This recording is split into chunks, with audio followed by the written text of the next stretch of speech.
Hello, friends. Welcome to The Missing and the FAE, Part 3. Now, before we begin, I must once again remind everyone that fairies are not what we grew up and knew them to be as children. They are not the cherub-faced, impeccably gorgeous, teeny tiny little things who land on your right shoulder, perhaps, and sprinkle pixie dust on you to help you fly away to a magical land.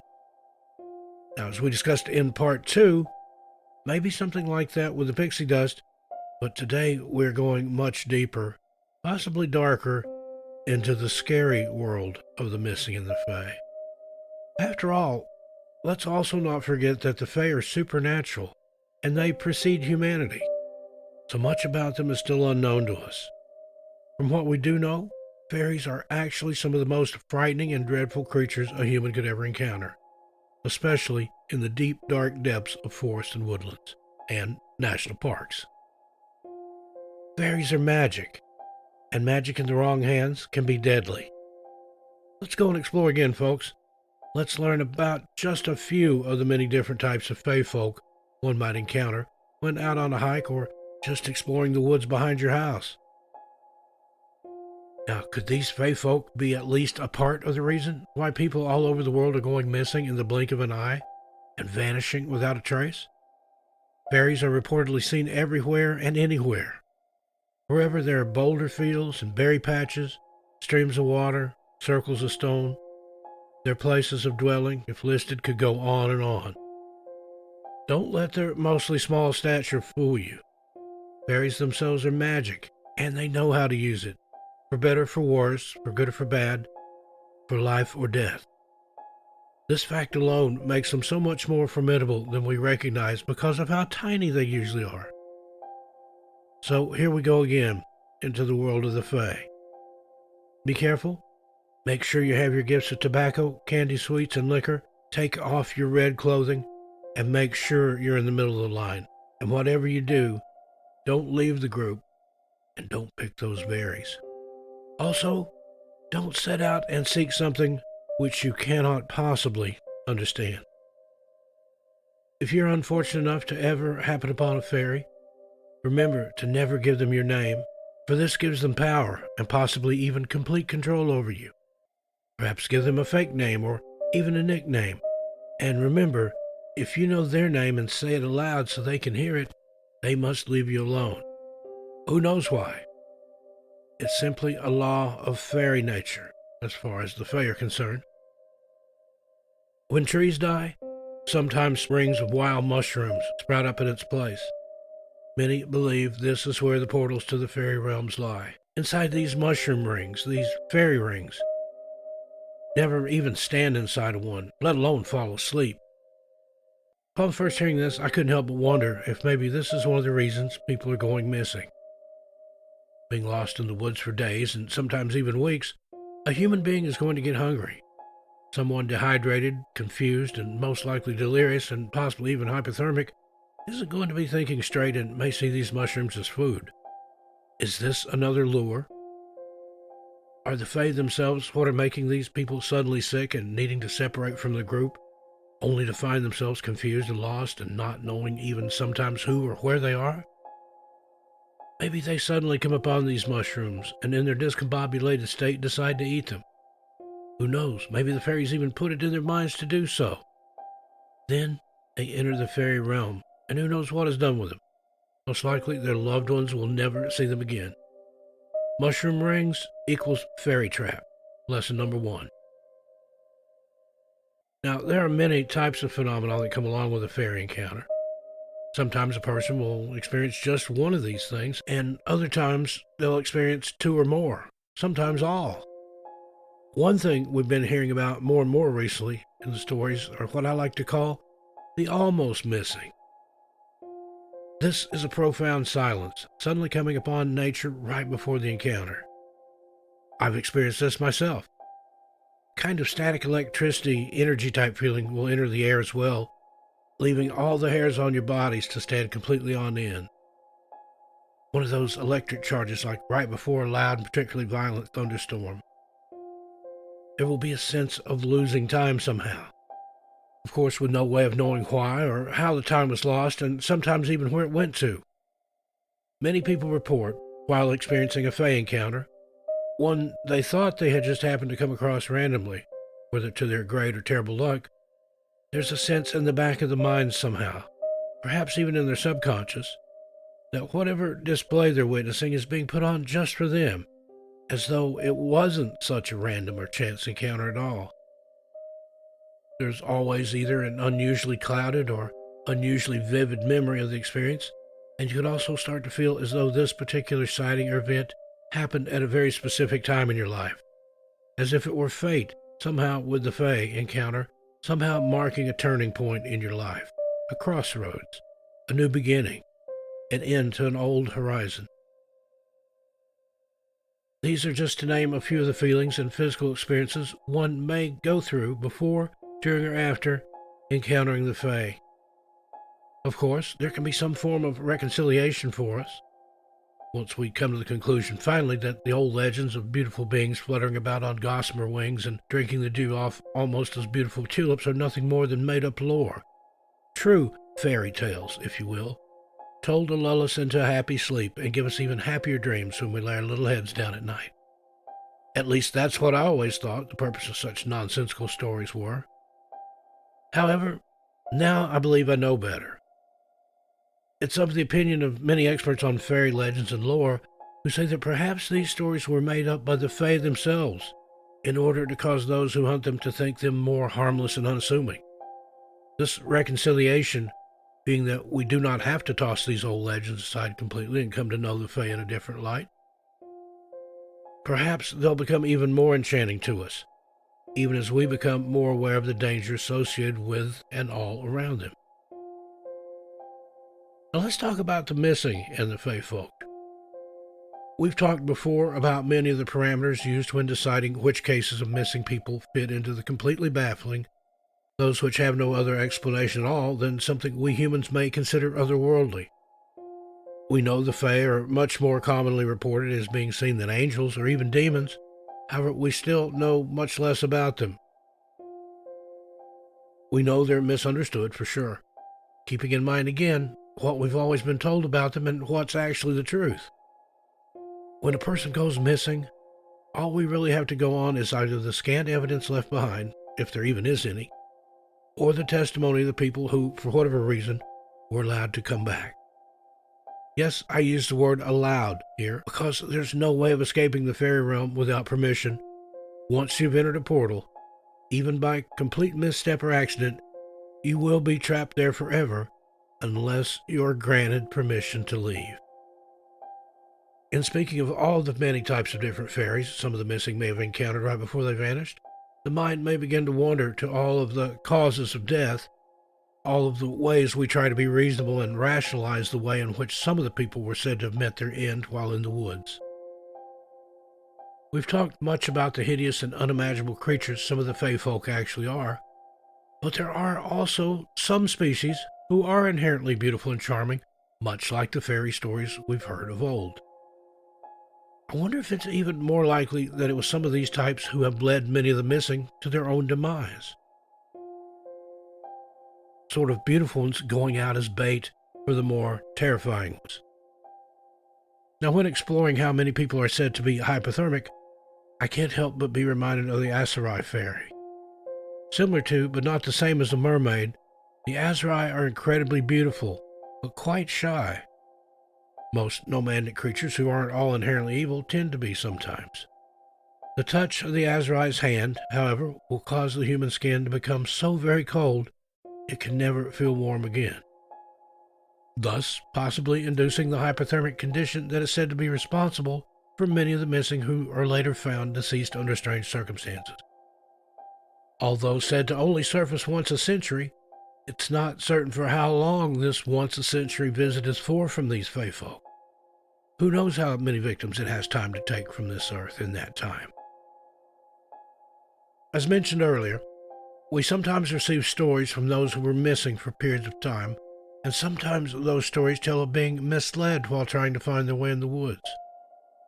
We know already fairies are made of magic and can use it and bend humans at their whim. When I think of the delightfully mischievous pixie, I can't help but wonder as well if this isn't the fairy the lost traveler comes upon. These little troublemakers mislead traveling humans about where they should go next, about which path to take to find their way to where they're meaning to end up. This is like a sport for them. Most of the time it's done telepathically or through suggestion, but every once in a while you will hear the stories of the Disneyfied pixies whispering in a lost traveler's ear. Be very wary of their charm, for nothing they utter ever seems to be the truth. It's simply how they're made. Are they working in tandem with other magic or unseen forces or beings in the woods and forest, helping these others to lure a hapless and unwitting human into their trap? That's something else to add to the long list of things we may never know. Well, some of us may find out, but it's doubtful if we do, we'll ever be able to speak of it again. Remember, pixies are said to be changelings. Instead of working with another being or creature, could they be the very thing? Do they play a sick form of manhunt or tag with each other using the humans? Some wonder if the infamous flannel man is in fact just a shape-shifting pixie. Throughout the past 2 videos, we've learned so much about the FAE, and yet we still haven't even scratched the surface. We often wonder why the fairies would ever need a mere human for anything so serious to keep them longer than the time it takes to get some quick chores done. A very simple interaction. What is the attraction? Well, there's a type of fairy that desperately needs humans in order to continue breeding, to save their own race. This would be the classic elves. Now, not Santa's elves. These elves are said to be half human, after all, and they can only go so many generations without a human being donating some DNA to their bloodlines before they become extinct. These little beings are endowed with a sense of excellent hearing and sight, and they're also quite graceful and charming. But don't be fooled with the knowledge of how these little ones possess a natural defense against any and all dark arts and black magic.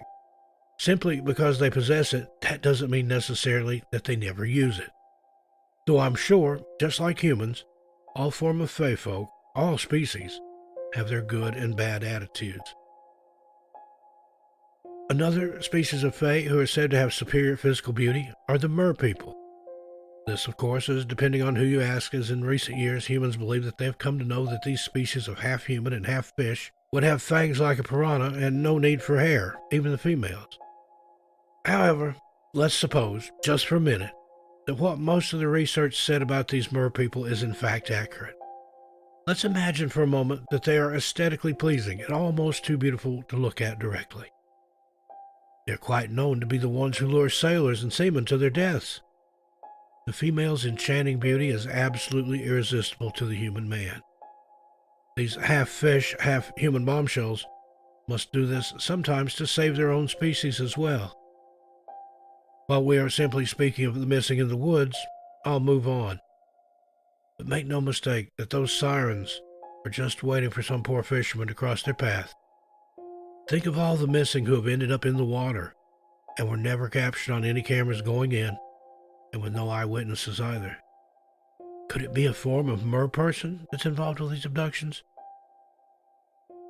Of course, it's not the seawater dwelling type, but who knows, perhaps there are freshwater versions too. Who could ever really know all the possible types and species of any creature? It's been said that every year in the Amazon, tens of thousands of new species of creatures that we do know of are found. What about the species that we don't have any knowledge of? How many of those are out there? Even if we can't prove the fabled ones exist, that doesn't mean that they don't. After all, mer people are said to be able to manipulate the sea. Who's to say there isn't a type which dwells in lakes and regular unsalted bodies of water and does just this to their unsuspecting victims, taking them as slaves? We can't say, and we may never be able to either. Although, if you look back at some of your Native American legends, particularly those of the Cherokee, they warn about creatures in lakes that lure people in to take them. This next entry may surprise some of you, depending on which of the many legends you've heard of the banshee. The Irish legend of the wailing woman, whose vocal trillings warn of someone about to meet their demise. depending on which tale you're familiar with, the banshee is either a beautiful enchantress or a raggedy old hag. Regardless of what she looks like, no household or member of it can escape her torturous wailing. When the banshee comes a-calling, her looks aren't going to matter to you. Not every single species of fairy is inherently mischievous, malevolent, or evil. There are very few exceptions, sure, but exceptions there are. Take the brownie, for example. Have you ever wondered about all the people that have survived such rough and exhausting weeks and months in the deepest, darkest parts of the woods and forests, only to have some strange story of miraculous survival? Well, could it be the brownies? Brownies get their name from their brown skin and hair. While not visible to ordinary people, only those with the second sight are said to be able to see these little ones, they are able to shapeshift into anything they like. They are another breed of changeling, and although they usually take the image of farm or domestic animals when doing so, they sometimes take on the form of what or whoever the person lost and ill would be most comfortable with. Even staging the meeting sometimes as an hallucination, putting the human in kind of a dream state, so as to blur the lines of memory, lest they never discover it was in fact a brownie who had healed them and nursed them back to health before sending them on their way to safety. Perhaps even protecting them from the other, more mischievous and dangerous type of FAE creatures. Remember that the legends of the FAE come from every culture all around the world. Is this just a coincidence? That every culture, dating almost to the beginning of time, has had some sort of legend regarding some sort of fairy type? Probably not. It's probably because they actually do exist, just the sightings of them are becoming less reported. In general, the FAE folk and their rules are very different from ours, and we will most likely never be able to know about or even understand all of their little synchronicities. Even if the more benevolent, even if a little bit mischievous types can cause so much damage as mentioned above, how about the other more dark and sinister types? What role could they possibly play in these missing and vanishing events happening all over the globe these days? In the wilderness, most times, all of the elements of the earth seem to come together, yet remain separate. The streams and the ponds which feed the soil, which grow the plant life, which gives life to the air and to humans, and sometimes even the inclement weather or some other force causes there to be fire. Almost all fairies tie themselves to one element in particular, and usually do not travel outside the bounds of that element. If they are the type to typically travel in groups, they will do so with members of their same element. Let's explore some of the more hurtful and perhaps vengeful types of FAE species, and look at their possible roles and what's going on with these disappearances. Now, there's much talk about alternate dimensions and portals, and perhaps the missing crossing accidentally into one from another while lost and trying to find their way back. Sometimes even being led or completely compelled to do so by an outside force, fairy or otherwise. It's true, fairies usually live close to humans. However, their dwelling places are always distinctly separate, and most of the time they are on a plane or in a dimension even, right above or below our human one. The real changelings, as in fairy children which have been swapped for a human child, are one of the most terrifying types of malevolent FAE. While technology has made it almost impossible for fairies to go around swapping their babies with humans, it does happen every now and again. The child, as it grows, will always have trouble fitting in. Not only will they always be more beautiful than the rest of the children their age, but they will also have trouble relating. This leads to a life of constant isolation, which can make some of them snap. Now, this could explain a whole other type of human problem in society for the past few decades or so. The child murderer, the child who kills. That's not what we're here to discuss today, but maybe another time indeed. Divas, or devas, are tiny fairies which resemble fireflies. In fact, if you live or are in, for whatever reason, a wooded area, you're almost certainly going to come across a deva. Known to hang around well-cared-for plants and to flutter far away from decaying or dying flora in the wilderness, is this what entices the flower pickers who go missing from time to time? Could be. Are these the creatures who either intentionally or otherwise lure the little children into the woods never to be seen or heard from again? Now just picture that. A small child chases fireflies to collect in a jar and keep its light for a few minutes, and as the diva or the firefly flies away, away, away, so the child roams and follows and follows and follows till they're inexplicably lost, maybe never to be seen again. Maybe, perhaps, to be kept in a fairy child's jar, where its cries can be kept quiet for a while, till the fairy child loses interest, just the same as the human child does after a while of the firefly's beautiful glow. The last topic it would do us well to spend just a little more time on in this episode are the missing children. Not the ones who return to tell the tales of their grandmother being a robot and taking them underground, or that a bear kept them warm and fed them berries.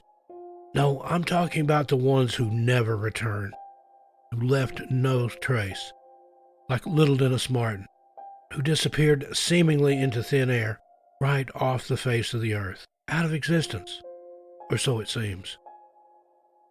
It would be reasonable to assume that the fairies work under a concept known as Bindeth Imama. This translates to mother's blessing. Could it be possible that the FAE see themselves this way? These lesser-known fairies who indulge in the nefarious act of actual kidnapping? At least that's what we as humans call it. These are the FAE who are usually responsible for the aforementioned changelings. They have a nasty little habit of taking healthy human babies and leaving their own not-so-healthy little crimbles, as they're called, in the human child's place. This is what they call it, the FAE. Crimbles meaning the replacements. Parents of the pilfered children have to consult a witch in order to get their offspring back. Sometimes, though, as strange as it may sound, the FAE folk actually return the child on their own, but only after it's been instilled in the child a great love and appreciation for music. Think about that. Well, that wraps it up for this episode. What do you think about these alternate theories for the missing? Could it be the work of the FAE or some other elemental creatures that we know very little about and believe only exist in storybooks? I'd love to hear your thoughts about this in the comments. Until we meet again, take care of yourselves and each other. I'm Steve Stockton, and I'll talk to you next time.